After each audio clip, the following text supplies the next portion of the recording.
पर चलिए अब आगे बढ़ते हैं और अपने साथ अब एक मैनेजमेंट को जोड़ लेते हैं। और आज हमारे साथ मेट्रो ब्रांड्स का मैनेजमेंट जुड़ रहा है। तीसरी तिमाही में कंपनी के दमदार नतीजे रहे और अभी देखिए तो आप स्टॉक 20% के अपर सर्किट पे लगा हुआ है।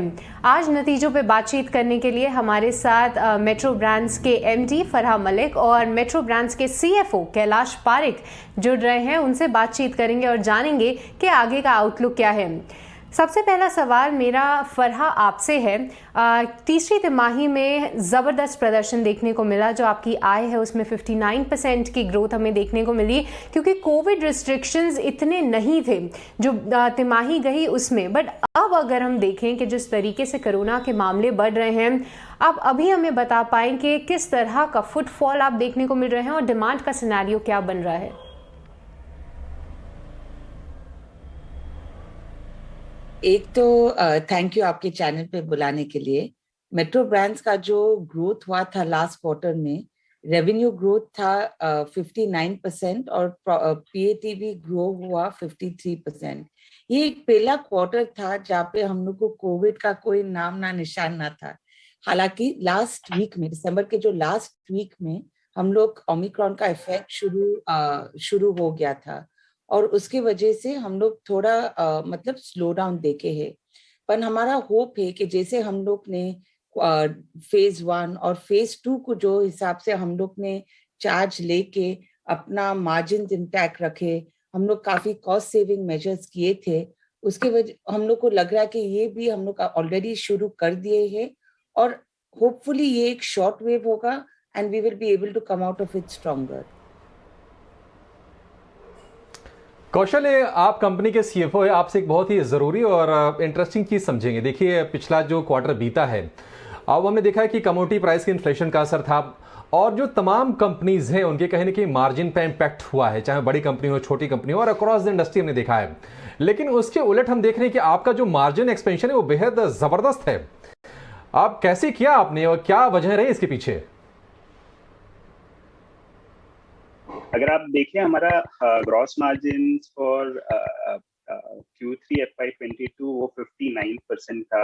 ऑब्वियसली Q3 बेस्ट क्वार्टर होता है हमारे लिए और इस क्वार्टर में because of festive season and marriage demand जो हमने देखा, रिडक्शन सेल या डिस्काउंट सेल बहुत ही कम था। इसकी वजह से हमारा ग्रॉस मार्जिन बहुत स्ट्रांग रहा, 59%, 59.1%। अगर आप 9 मंथ्स का भी नंबर देखें तो हमारा ग्रॉस मार्जिन 58.1% रहा है। इसका प्रीडोमिनेंट ड्राइवर दो हैं। ये पूरे 9 महीने में overall quantum of discount sale था वो कम रहा है एंड हमने हमारे ओवरऑल सेल्स मिक्स में भी चेंज देखा है। जैसे कि हमारा इन हाउस का परसेंटेज, इन हाउस ब्रांड्स का परसेंटेज 2% से बढ़ा है। वो 72% था वर्सेस 70% जो हमने हिस्टोरिकली देखा है। तो ये दो रीजन मोस्ट इंपॉर्टेंट रीजन थे हमारे ग्रॉस मार्जिन के इम्प्रूवमेंट के लिए। हालांकि हम बोलना चाहेंगे कि on a long term basis हम हमारे मार्जिन को अराउंड 55-56% पे नॉर्मलाइज होता हुआ देखेंगे। जो जो जो लास्ट 3-4 साल का ट्रेंड रहा है वो मार्जिन पे अप्रोक्सीमेटली हम एक्सपेक्ट करेंगे हमारे मार्जिन को स्टेबलाइज होता है। जी बिल्कुल, काफ़ी सराहनीय बात है कि ऐसे एनवायरनमेंट में भी आपने अपने मार्जिन्स जो है वहाँ पे ग्रोथ दिखाई है। पर फरहा, हम आपसे थोड़ा सा समझना चाहेंगे, क्योंकि जो रॉ मटेरियल इन्फ्लेशन की जो दिक्कतें हैं सिर्फ आपके ही सेक्टर में नहीं, मैं पूरे अक्रॉस द बोर्ड देखें तो कहीं ना कहीं वो मार्जिन्स को इम्पैक्ट करते हैं। उसके बावजूद आपने बहुत अच्छी परफॉर्मेंस दिखाई है।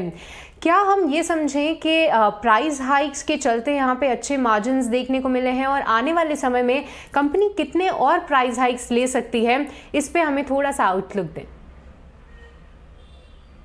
ये जो हम लोग देखे हैं ना अभी तक, रफली अबाउट 3% देखे हैं। जैसे हम लोग लास्ट मंथ भी बोले थे, हम लोग एक्सपेक्ट करें कि 3 से 5% प्राइस हाइक होगा। ये जो क्वार्टर का जो ग्रोथ हम लोग देखे हैं, mainly due to festive season था, अपना मैरिज सीजन था और पेंट अप डिमांड भी था। और अपना जो ई कॉमर्स का सेल था वो भी 9%, 9.5% पे था, जो 3 साल पहले 2.5% पे था। तो we saw growth on both channels, offline में भी और ऑनलाइन में भी। फराह, एक चीज़ और समझना चाहेंगे आपसे। हमने देखा था कि कोविड के टाइम में जो लोगों के जो शॉपिंग का जो ट्रेंड है, जो प्रेफरेंस है, वो चेंज हुए हैं और अब ऑनलाइन की तरफ झुकाव बढ़ा है। आप इसको कैसे एड्रेस कर रहे हैं और ऑनलाइन सेगमेंट से आपकी ग्रोथ कैसी है और आगे के लिए क्या प्रिपेयर कर रहे हैं आप लोग? तो जैसे मैं अभी बोली थी, वो 9.2% है ये क्वार्टर के लिए, जो 2.5% था 3 साल पहले। तो हम लोग स्टेडीली ये चैनल में भी काफी इन्वेस्टमेंट कर रहे हैं, बोथ टेक्नोलॉजी में भी और मर्चेंडाइज के लिए भी। और हम लोग देख रहे कि ऑफलाइन के साथ ये भी ग्रो हो रहा है। अपना जो ओमनी चैनल सेल्स है वो भी काफी अच्छा हमें रिस्पॉन्स मिला है, कि हम लोग टाइप किए हैं दूसरे मार्केट प्लेसेस से भी और अपने ओन वेबसाइट से भी।